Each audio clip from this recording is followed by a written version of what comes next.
socialinė medija, tam ir socialinė medija, kad ten rodytum tai, kas tau iš tikrųjų labai gerai sekasi.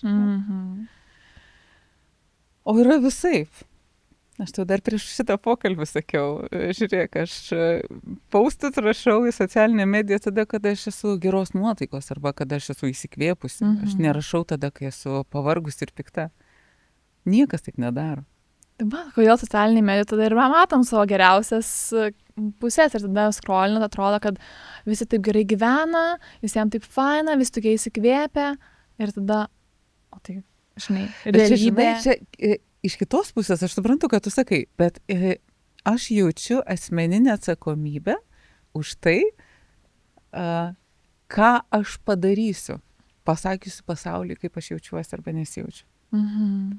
Ir kars nuo karto aš jaučiu pareigą kalbėti už mamas, kurios yra pavargę, arba jaučiu pareigą kalbėti už paauglės, kurios yra tiek pasimetę savo pasaulius ir savo kūnuose, kad net nežino, kaip tame būti iš principo. Ar ne? Bet jeigu aš galiu nekomentuoti blogai, niekada nekomentuosiu.